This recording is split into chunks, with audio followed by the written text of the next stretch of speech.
Hello बच्चे।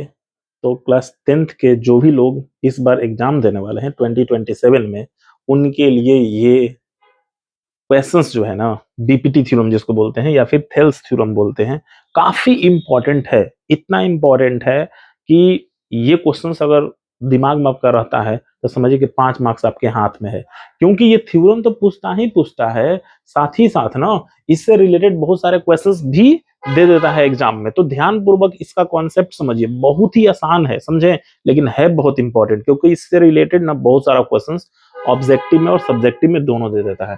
तो समझते हैं कि क्या है आखिर ये बीपीटी जो है ना, जिसको हम लोग थेल्स थ्योरम बोलते हैं, क्या है। हाँ, और चैनल पर न्यू है तो चैनल जो है हमारा BH classes by PK sir, इसको सब्सक्राइब कर लीजिएगा, क्योंकि मैं जो भी यहाँ पर चला रहा हूँ ना, इंपॉर्टेंट क्वेश्चंस का सीरीज चला रहा हूँ। हाँ, तो बस यहाँ से देखिए और अच्छा से अच्छा नंबर जो है आपको बोर्ड में आने वाले हैं। तो देखते हैं कि जो थेल्स थ्योरम है एक्चुअल में उसका स्टेटमेंट क्या होता है, क्योंकि कभी कभी क्या करता है ना कि डायरेक्ट स्टेटमेंट लिखने के लिए आपको दे देता है। हाँ, और बोलेगा ना कि उसको प्रूफ करिए। तो देखिए स्टेटमेंट क्या है। कह रहा है कि if a line is drawn parallel to the one side of triangle, पहले यही चीज समझते हैं। कह रहा है कि एक लाइन जो है ट्रायंगल के एक साइड के पैरेलल ड्रॉ किया जाता है। तो चलिए ड्रॉ कर दिया जाए। देखिए यहाँ पर दिख रहा होगा, ये ट्रायंगल है ए बी सी। हाँ, और इसी में ये लाइन डी ई जो है, ये बेस बीसी का, यानी कि डी ई जो है बेस बीसी का पैरेलल जो है ना वो ड्रॉ कर दिया गया। ठीक है, नेक्स्ट है intersect the other two side in distinct points. हाँ, दो पॉइंट्स पर क्या कर रहा है जी, इंटरसेक्ट कर रहा है। तो हमें प्रूफ करना है कि द अदर टू साइड जिसको वो डिवाइड कर रहा है, वो आपस में क्या देगा जी, सेम रेशियो देगा। हाँ, यानी कि सेम रेशियो कहने का मतलब ए डी, हाँ, बाई में डी बी, और इधर से ए ई बाई में ई सी, यानी कि ये प्रूफ करना है हमें, ये ए डी बाई में डी बी और equal to A E by में इसी। और मेरे विचार से ना आप लोग यही अगर रखते हैं तो बड़ा आसान हो जाता है। हाँ, ए डी बाई में D B, A E by में E B, A E by में ई सी। सिंपल सा क्या करना है जी, कि एक ट्रायंगल बना लेना है। याद करने का तरीका, ट्रायंगल बना लीजिएगा ए बी सी। जनरली हम लोग ए बी सी ही बनाते हैं, ए बी सी, इसके बाद क्या आएगा, डी और ई आ जाएगा, काम कहानी खत्म। ये लीजिए, ये डी हो गया और ये ई हो गया। और हमें प्रूफ करना है कि ए डी बाई में डी बी, इधर से ए ई बाई में ई सी। ठीक है, चलिए आगे बढ़ते हैं और इसकी प्रूफ की तरफ चलते हैं। तो हमारे पास गिवन क्या था, गिवन यही है ना कि ट्रायंगल ए बी सी है with D E parallel B C. यहां पर देखिए डीई जो है वो पैरेलल है बी सी का। हाँ, जहां पर डी जो है वो ऑन ए बी पर है, हाँ, एंड ई जो है वो ए सी पर है, ई जो है वो ए सी पर है और डी जो है वो ए बी पर है। तो ये गिवन लिख देना है। जैसा कि थ्योरम पता है ना कि पहले गिवन देना होता है, फिर हमें क्या प्रूफ करना है उसको लिखना होता है। अगर जरूरत है कंस्ट्रक्शंस तो कंस्ट्रक्शंस देना है और देन उसका प्रूफ लिखना है। हाँ, तो ये हमने गिवन लिख दिया। हमें प्रूफ क्या करना था, ए डी बाई में D B, A E by में ई सी। आगे चलते हैं, इसमें हालांकि कंस्ट्रक्शंस भी डालना है। हाँ, क्या डालना है कंस्ट्रक्शंस, वो देखिए यहां ध्यान दीजिएगा। फिर से एक हम फिगर को ड्रॉ कर लेते हैं। नाम है इसका ए बी सी और ये है पैरेलल लाइन डी और ये है ई। ठीक है, अब देखिए कंस्ट्रक्शंस। कंस्ट्रक्शन ये है कि ज्वाइन बी टू ई, यानी कि बी से ई को ज्वाइन कर देना है। ठीक है, एंड सी से डी को कर देना है। ठीक, और दूसरा क्या करना है जी, तो दूसरा है कि draw D M perpendicular A C, यानी कि ए सी पर परपेंडिकुलर ये हम लोगों ने ड्रॉ कर दी, ये 90 डिग्री। इसका नाम रख देते हैं एम, और ई एन ए बी पर, तो ये भी परपेंडिकुलर जो है वो ड्रॉ कर देते हैं। इसका नाम रख देते हैं ई एन।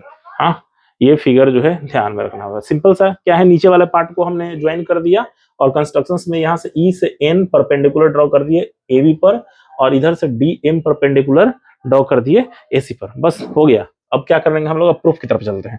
दो केस हम लोग लेकर के चलेंगे। ठीक है, देखिए थोड़ा ध्यान से इस चीज को, क्योंकि ना थोड़ा ध्यान देना पड़ेगा। दो केस कौन कौन सा है जी, तो एक बार हम लोग ए डी ई, ठीक है, ट्रायंगल ए डी ई, और इधर चलेंगे डी बी ई।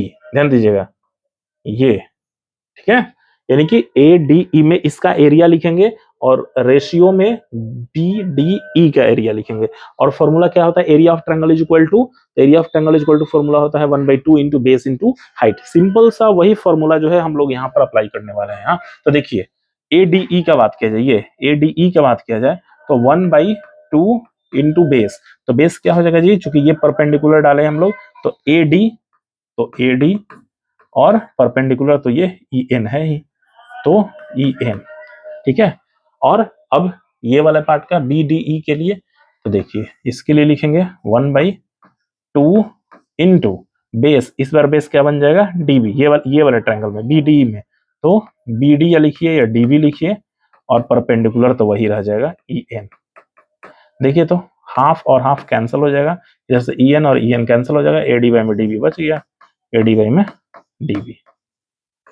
एक चीज याद रखना है, बेनिफिट हो जाएगा, आंख बंद करके लिख दीजिएगा। देखिए हमें प्रूफ क्या करना था, हमें प्रूफ करना था AD में DB इक्वल टू AE में EC, हमें यही प्रूफ करना था। देखिए तो AD में DB ये वाला पार्ट जो है हमें मिला ना जी, फर्स्ट जो हमने रेशियो निकाला उससे ये मिला। अब सेकंड वाला जैसे ही फाइंड आउट करेंगे तो उससे हमारा AE में EC हो जाएगा और इक्वेशन फर्स्ट सेकंड से LHS कट जाएगा, RHS हमारा प्रूफ हो जाएगा। तो चलते हैं हम लोग। हाँ, अब किस में हम लोगों को चलना है जी, तो इसको पहले ही रेस्ट करते हैं ताकि नीट एंड क्लीन। तो कहने का मतलब कि फिर से ट्रायंगल, इसका नाम रख देते हैं ABC, ये D और E था। हाँ, और नेक्स्ट क्या है, B2E हमने ज्वाइन किया और C2D हमने ज्वाइन कर दिया। बार बार बनाने का मकसद है ताकि आपको रिमेम हो जाए। हाँ, नेक्स्ट क्या करेंगे कि यहाँ से D से इस पर परपेंडिकुलर और ये यहाँ पर इसका नाम रख देंगे M, इसका नाम रख देंगे N, ठीक है, ABCDE और फिर यहाँ पर M और यहाँ पर N। तो चलिए दूसरा केस हमने क्या बताया था कि एक केस तो वही रहेगा, यानी कि triangle of area of triangle ADE, तो फॉर्मूला वही लिख देंगे 1/2 इंटू बेस इस बार क्या हो जाएगा जी, बेस इस बार AE हो जाएगा और परपेंडिकुलर DN हो जाएगा। अच्छा, उल्टा थोड़ा सा हुआ है ना, ठीक है कोई बात नहीं है। यहां पर एक्चुअली देखिएगा ध्यान से, तो इस बार क्या करेंगे AE, और वैसे भी हमें प्रूफ यही करना है ना, AD में DB इक्वल टू AE में EC, प्रूफ तो हमें ये करना है। तो आंख बंद करके ये वाला ले लेंगे AE। हाँ, तो AE हमने लिख दिया तो बचा क्या, DM बचा, यहाँ पर M है, याद रखिएगा ये M था और इधर में N था, तो यहाँ पर लिख देते हैं M और फिर ये वाले ट्रायंगल में चलेंगे, ठीक है, DEC में। हाँ, तो 1/2 इंटू बेस, यानी कि AE है हमारे पास, तो यहां से लेंगे यानी कि EC और ये तो DM ही रहेगा, ये कैंसल, ये भी कैंसल, वैल्यू हमारे पास क्या आ गया AE में EC, ठीक है, AE में EC। लेकिन एक थोड़ा सा ट्विस्ट है, क्या ट्विस्ट है वो ध्यानपूर्वक देखिए आप लोग। हाँ, कहने का मतलब कि हमारे पास दो ट्रायंगल है। हाँ, ये देखिएगा, ये पैरेलल लाइन है, यहाँ पर दो ट्रायंगल हम बना रहे हैं, एक ये ट्रायंगल हमने बना दिया और दूसरा ट्रायंगल ये हम बना दे रहे हैं, ठीक है, और इसी का नाम रख दे रहे हैं BCED। तो एक ट्रायंगल है BDC और दूसरा ट्रायंगल है BEC। याद रखिएगा कि एक ही साइड और पैरेलल लाइन के मिडल में जो ट्रायंगल बनता है उन दोनों के एरिया आपस में क्या होता है जी, इक्वल होता है। तो यहाँ पर ये दोनों, ये जो ट्रायंगल दिख रहा है इन दोनों का एरिया आपस में क्या होगा, इक्वल हो जाएगा। हाँ, तो बस वही क्या करना है, लिखना है कि ट्रायंगल BDE और CDE सेम बेस DE पर बना है और between the same parallel line DE parallel BC पे बना है, इसलिए BDE का एरिया जो होगा वो CDE के इक्वल हो जाएगा। हाँ, तो बस क्या करना है, दोनों को इक्वलेट करना है और फाइनली जो है ये आपका जो वैल्यू इधर से आ रखा था AD में DB और इधर से आ रखा था AE में EC, वही इक्वलेट कर देंगे। दोनों का ये जो एरिया है आपस में कैंसल आउट हो गया। ठीक है, आई होप कि ये कॉन्सेप्ट जो है वो समझ में आया होगा। ठीक है, मिलते हैं दूसरे वीडियो में। वीडियो अच्छा लगे तो लाइक कीजिए, शेयर कीजिए, चैनल पर नया है तो सब्सक्राइब कीजिए। धन्यवाद।